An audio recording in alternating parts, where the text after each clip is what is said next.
que c'est Lucassi all'estrem du fluma. Praba que spire e casa, lussus, los sureis de deux illusions du cercle. Que vis la grande pelle esmeralda surna, que poi adaiades os peuples e la daer que cait en la propuntida. Comme viri à les dots de la beraiga, l'angle de les montagnes, cajun à les planes, et ces platuches cap sec de sus nous. Bonjour à tous, nous nous trouvons aujourd'hui chez Bernard Manciet à Trensac dans les Landes. Bernard Manciet dont l'œuvre est immense, théâtre, poésie, roman, nouvelles, dessin, peinture, illustration, tout ça depuis des années et des années, ça va ensemble d'ailleurs. Oui. Hein, oui. La peinture et l'écriture. Oui. Une pratique amène l'autre ou est-ce que non, je considère que l'un et l'autre sont des exercices et non pas quelque chose d'abouti. Et dans le dessin, c'est toujours un exercice, c'est jamais abouti, même chez Monsieur Ingres. Et le poème, c'est pareil, il est toujours améliorable ou modifiable. Écoutez, je crois que j'avais 9 ans quand j'ai écrit une tragédie de Racine. Ah, à la manière de Racine. Voilà. Ah, j'ai pas dit à la manière. Ah. Je sais pas ce que. Alors pour le dessin, je crois que j'avais 11 ans quand j'ai fait une victoire de Samothrace. Mais elle s'envolait pas bien. Hein. Non, mais est-ce que dans les Landes, il y avait des écrivains qui ont pu... Alors autour de moi, oui.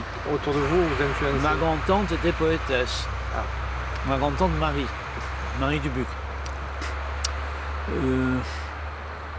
J'ai été le frère de lait de ma mère était poète. Il écrivait des comédies tout à fait savoureuses d'ailleurs. Camille Corot, il a écrit le Pierre Elliott de Moussailles qui a fait fortune.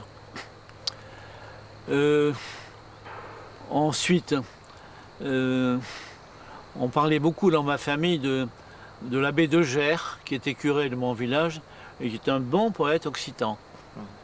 Qui était resté un très bon poète occitan. Je suis de suite, ça n'a gêné personne hein, autour de moi qu'il y ait de la poésie, non.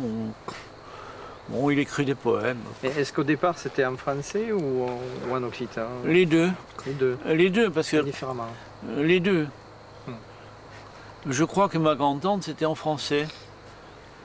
Mais Camille Corot c'était en gascon. Oui, l'abbé de Gers c'était en gascon. Non, là, ça allait tout seul. Vous avez parlé de Racine, mais est-ce qu'il y a d'autres influences littéraires à part Racine, certains auteurs classiques? Je dirais que j'étais très marqué par Calendau. Pourquoi, j'en sais rien. Je me suis trouvé comme ça. J'avais une dizaine d'années qu'on m'a donné Calendau à lire, mon père. Bon, j'ai été marqué par quoi? Par les auteurs classiques? Par, si... Vous parlez de Virgile? Le chevalier gascon, là. Bien entendu. Ensuite, par qui? Le siècle dernier. Peyremal. C'est très beau. C'était inconnu, tombé dans l'oubli. Ensuite, nous étions très amis de Séquet, qui habitait Mont-de-Marsan. Henri de Séquet, qui était un très bon poète occitan. Quoi d'autre, je ne peux pas vous dire. Il y en a tellement. La revue Ox, ça a été pour moi le révélateur. Je n'étais plus un poète paysan, brusquement.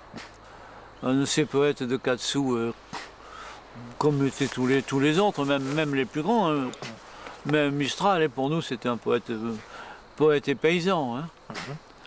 Et alors, brusquement, grâce à Girard, et grâce à Castan d'ailleurs aussi, on s'est dit, mais nous avons une poésie qui vaut bien celle des autres peuples.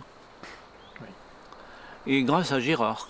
Oui, il y a aussi Nelly qui a beaucoup étudié Après. la littérature. Après, Nelly m'a poussé lorsque Accidents est paru. Il a dit ça réforme toute la littérature occitane. Oui. Il l'a dit, il l'a écrit. Changer le paysage de la littérature félibréenne. Voilà. Ça, c'était pas félibréen, non, ça c'est vrai. La forme poétique était changée par rapport à Je crois que c'est ça qu'il a vu. ce qu'il a vu. Parce que lui-même était quand même très conventionnel, Voilà. très classique dans ce...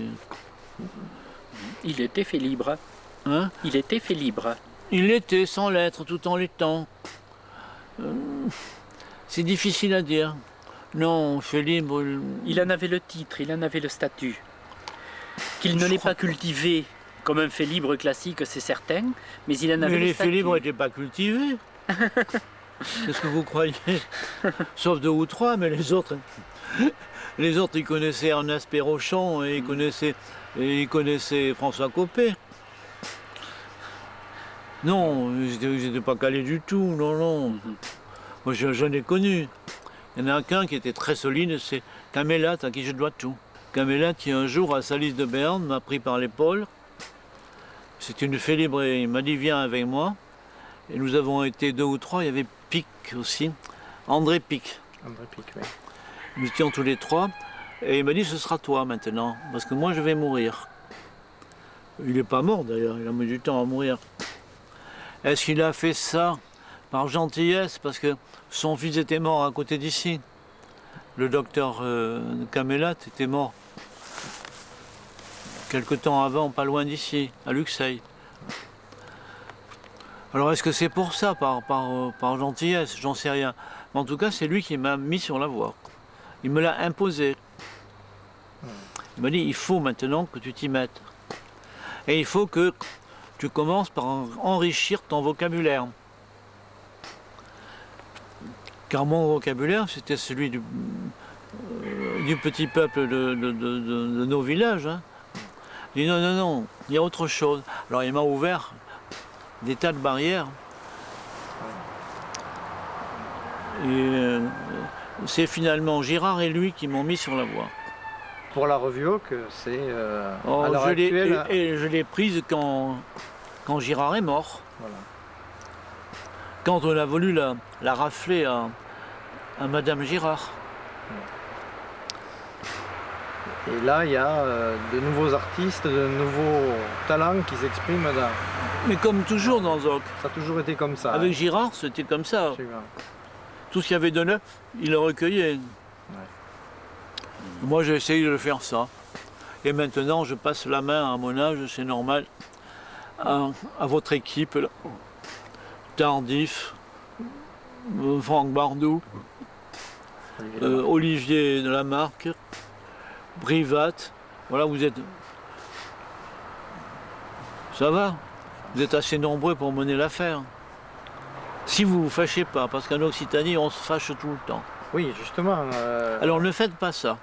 À l'IO en 1964, il y a eu les exclusions de Girard, Oh, mais ça, de Castan et ça, de vous-même. c'est les gens de l'Est qui ont fait ça. Ça, Parce que nous, on n'était pas fâchés. voilà. En Gascogne, on n'est pas fâchés. Mais les gens de l'Est n'admettent pas la plaisanterie. Alors, c'est pas commode de travailler avec eux. Les jeunes de l'Est, qui c'était à l'époque. Il faut distinguer entre l'Extrême-Orient, le Proche-Orient et puis le Bas-Orient, la région de Béziers. Voilà. Alors dans le Bas-Orient, ça marchait très mal. Ça a commencé à branler dans le Manche, c'était épouvantable. Mais ne faites pas ça. Ne faites pas ça. Les Catalans, eux, ont été fidèles toujours à... très solides. Très solides. Et aujourd'hui encore, Jeb Bouzy travaille dans Zoc. Ma dernière remarque portera sur Boudou et Minciet. Ce sont les deux auteurs dans leur génération dont l'écriture est la plus novatrice, la plus avancée dans l'ordre de la modernité, la plus parfaitement originale, donnant en outre de la communauté humaine l'image la plus riche, la plus essentielle, offrant à la littérature universelle l'exemple et le modèle d'un langage libre de tout formalisme, de toute tentation académique. L'enterrement sobre, c'est quand même une œuvre difficile qui... Pourquoi difficile? Parce qu'il y a quand même toute une... Il y a un peu de théologie. Voilà, il y a un petit peu de théologie, il y a des pratiques religieuses qui sont maintenant un petit peu oubliées et qui sont... Mais ça, c'est pas grave. Le rituel, c'est pas grave. Mais... Non. Ce que j'ai cherché à faire surtout, c'est à faire chanter. À faire chanter les gens de chez moi. À faire chanter leur misère. Parce que j'ai connu la misère de mon pays, moi, très très bien. J'ai connu les pauvres, moi. À faire chanter les pauvres. Ouais. Vous connaissez l'expression de Bossuet qui est magnifique. Et maintenant, à vous les pauvres. Défendez-vous.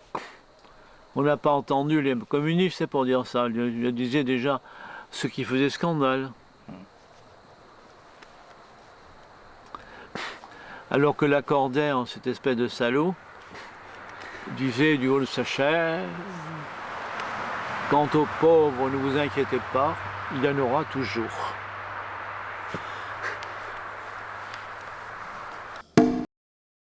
Avec Bernard, j'ai des rapports extrêmement serrés, dans la mesure où il est issu, lui, du petit peuple.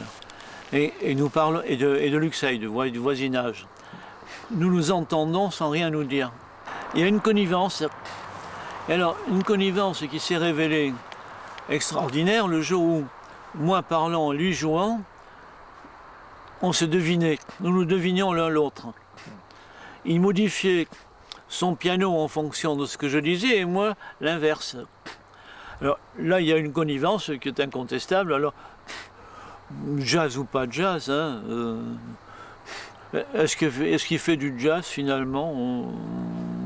Est-ce que j'écris de la poésie finalement? Voilà. Oui, mais là nous avons une espèce de...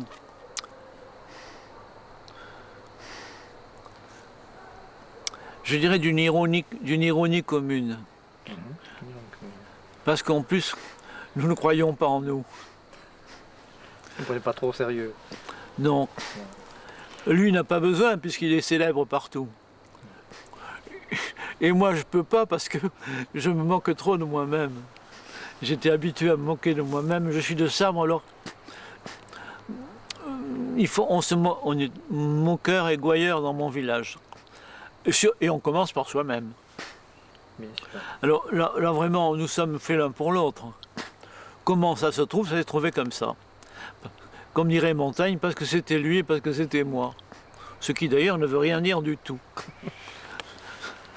Parce que Montaigne disait des bourdes comme ça, qui passent dans la postérité. Il nous est arrivé de trouver des moments magiques à Pessac. À telle enseigne que Bernard a dit, maintenant on ne peut pas aller plus haut, on arrête. J'ai dit, mais j'ai pas fini. Je lui disais, lui non plus n'avait pas fini, mais nous on arrête. On ne peut pas faire mieux. C'est vous dire que notre connivence, c'est pas de la connivence, c'est parce que c'est lui et parce que c'est moi.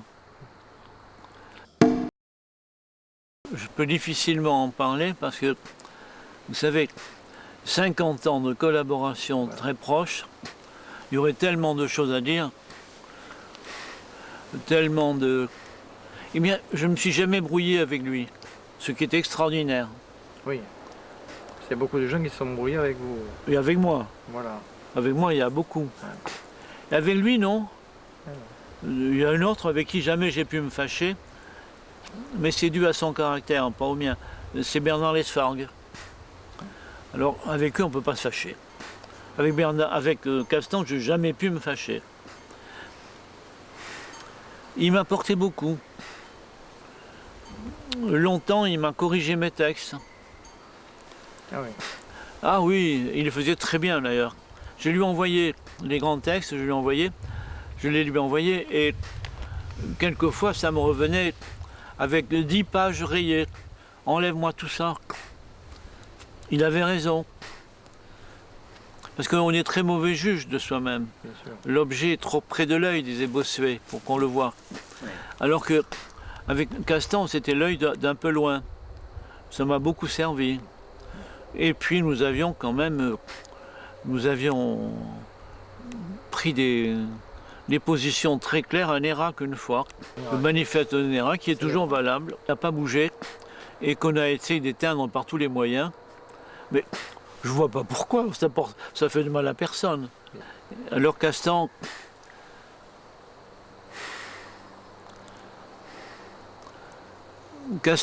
nous avons commencé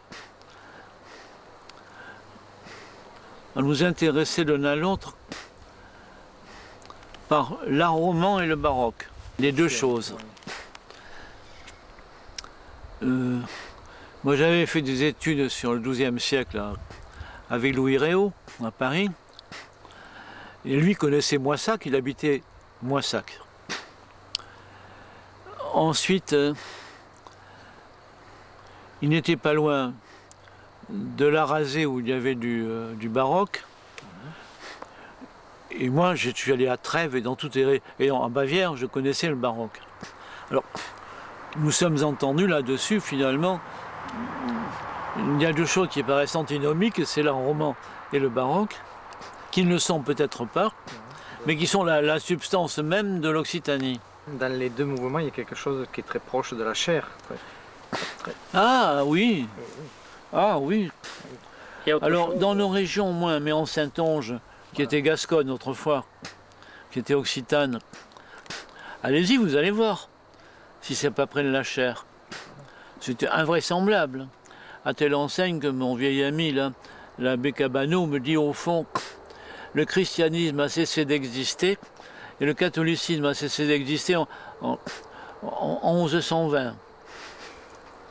Lorsque sont arrivés les puritains, avec Saint Bernard, mon illustre patron. Alors là, c'était fini. Avant, c'était foisonnant. Et c'est revenu avec les jésuites. Et le baroque. Et le baroque. C'est un schéma très rapide. sûr. On peut en parler avec beaucoup plus de précision que ça. L'art baroque, c'est ça, disons, ça commence en Tchécoslovaquie, en Bohême, et ça se termine en Argentine du Sud, et dans tout l'empire de Charles Quint. Comment, pourquoi? L'érasmisme.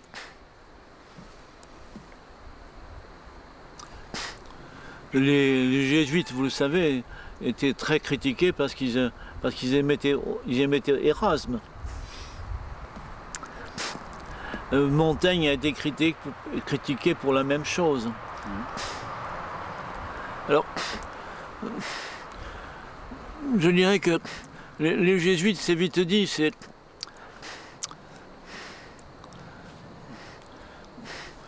Oui, ils y sont, mais c'est autre chose, c'est un mouvement bien plus vaste, bien plus cruel, bien plus doré. C'est venu en même temps que l'or des Amériques et l'argent des Amériques. Alors là, il s'est produit une explosion dans toute l'Europe, sauf en France. Mais à l'Occitanie, oui. Le baroque ne dénature pas la nature. Il l'exploite. Oui, sublime. Il l'exploite, la met en valeur, parce que c'est spectaculaire. C'est fait pour être vu, tout ça. Il y a une transformation quand même. Plus qu'une Il y description. a un de la- bouillonnement, là. Un bouillonnement. Transformation. Quand même. Mais finalement, Mais il y a une théologie aussi à la base, c'est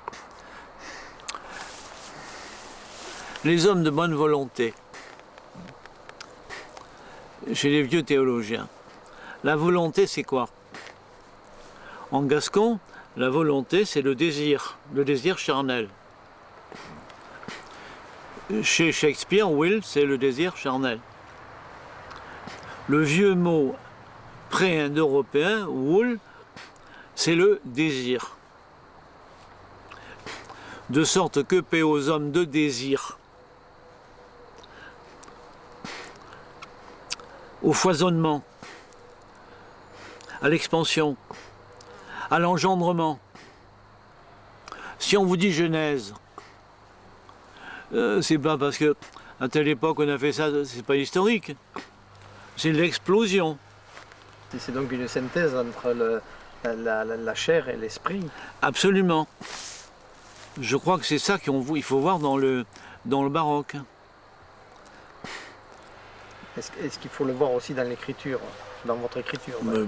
Mais l'écriture, c'est pareil. C'est ça. C'est pareil. Alors appeler ça baroque, il faut donner un nom, mais on peut l'appeler autrement. On peut l'appeler différemment. Hein. C'est un mot, il faut donner un nom aux choses. Ça peut être un expressionnisme, ça peut être... Mais comme l'impressionnisme. L'impressionnisme n'est pas baroque, non.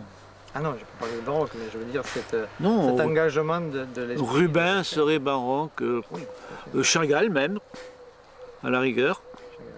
Si. Mais l'impressionnisme n'est pas baroque, loin de là. Il est superficiel. Alors, mais sur le baroque, Castan et moi avons eu des tas de conversations et des tas de conclusions extrêmement simples. Parce qu'on y a travaillé des années et des années là-dessus. Alors vous me parlez de mes rapports avec Castan, ben, c'était tout le temps. Je ne peux pas en parler. Je ne peux pas dire... je peux pas dire il me doit ça et je lui dois ça.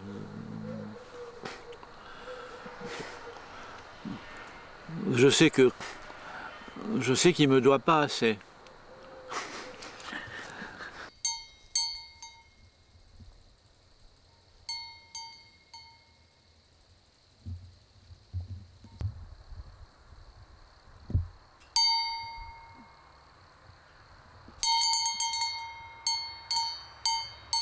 Tout à l'heure, vous nous disiez que le poème c'est un peu comme des bulles, comme du champagne.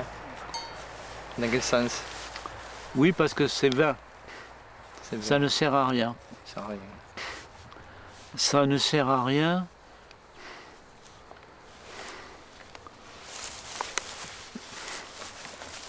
Qu'à faire rêver.